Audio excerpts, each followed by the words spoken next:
Қазақстанның президенті Қасым-Жомарт Тоқаев расмий иш сапары менен Кыргызстанга келип, Кыргызстан президенти Садыр Жапаров менен жолугушту. Эки өлкөнүн лидерлери эки өлкө ортосундагы мамилелерди, ошондой эле мамилелерди өнүктүрүүнүн келечегин талкуулашты. Касым-Жомарт Тоқаев Кыргызстан Казакстандын Кудай кошкон кошунасы деп, эзелтеден бери кыргыз эли казак эли үчүн эң жакын экендигин белгиледи.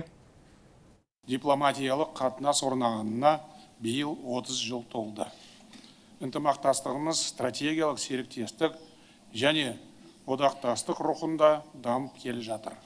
Қазақстан соңғы 15 жылда қырғыз еліне 1 миллиард доллардан астам тікелей инвестиция құйды.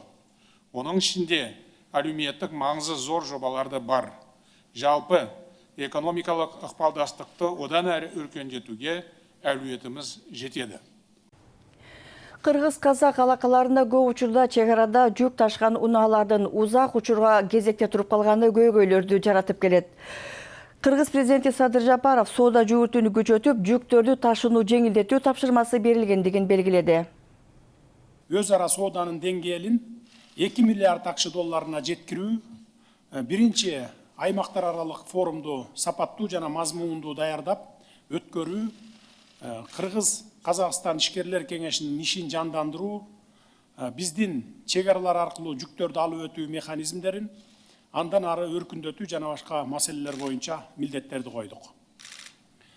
Товарларды жана жүктөрдү Казакстан аркылуу өткөрүү маселеси боюнча чек арадагы тыгындарды болтурбоо жана бул маселе боюнча мурда жетишилген макулдашууларды аткаруу үчүн бардык күч аракетибизди жумшоо келишимине келдик.